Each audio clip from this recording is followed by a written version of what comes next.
policy. Yeah. If there's a model policy that you're following, drafting it and having the body adopt it is, could be,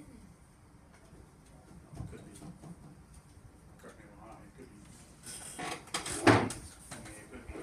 like I have a police commission once a month, so, if I had it drafted in a week and we met the next week, it could be 2 weeks. If it was right after a meeting, you'd have to wait for the next. So theoretically, roughly a month. Yeah, I couldn't see why, correct me if I'm wrong, if it would be any longer than that. And to change the legislative policy, that's the problem. All right. Other question? I just wanted to know, when you adopted the retention policies, one thing, is there a best practices model out there? The International Association of Chiefs of Police or Financial Chiefs of Police that is about provide guidance for other places and considering? There is a model policy through IACP, but I just can't speak to it if it is, if it lists out specific retention times.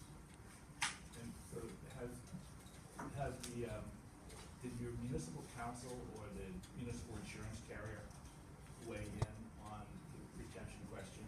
Because I hate to suggest it, but I always think of lawsuits that are gonna come forward and questions about whether or not things are retained long enough so that the lawsuit can be filed.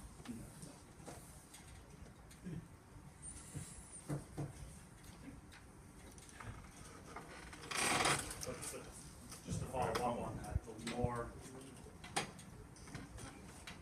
more liable the area, the longer the retention is I have set up. That makes sense. So, a motor vehicle stop that results in a warning, I see that as a low liability area.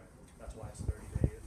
An officer involved shooting, I have to never delete, never automatically delete. I would have to go in and manually delete that after the conclusion or after the disk or whatever.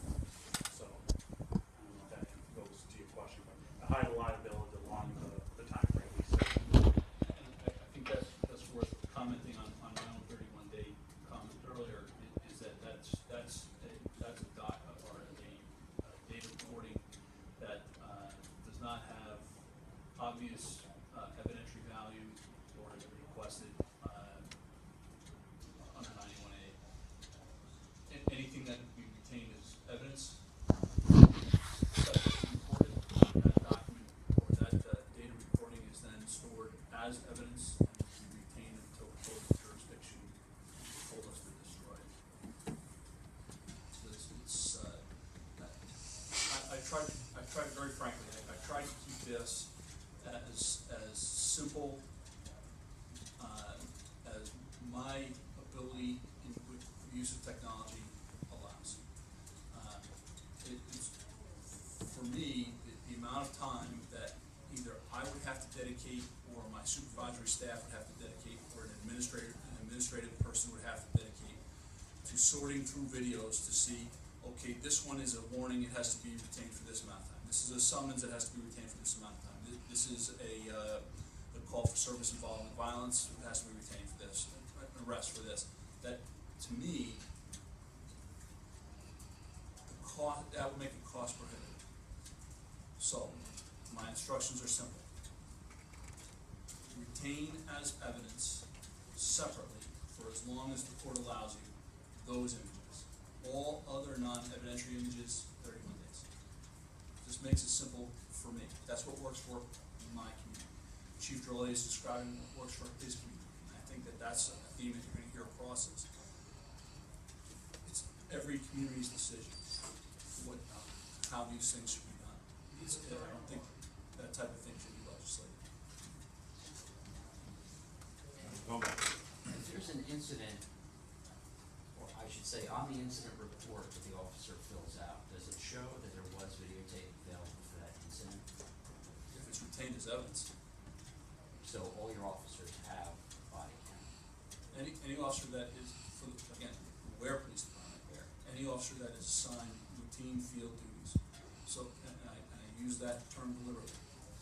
Though I wear a uniform typically at on a day-to-day basis. I am not assigned field duties. So if, for instance, an officer was on a call for service and they asked for a second officer and I went out, I would not be wearing body camera, but the originating officer would. And for us, it is documented, it is an incident report because they advise, the best practical time they can, that you are being audio video recorded. So on a motor vehicle stop, they go up, they do their introduction, just to be advised, we are audio video recording this call. And an incident report, if there's a disturbance at, parking lot, we show up, they do try, unless it's a chaotic scene. Once, everything's calmed down, they can safely advise them that they are being recorded, and that is listed in their incident report. I arrived on scene,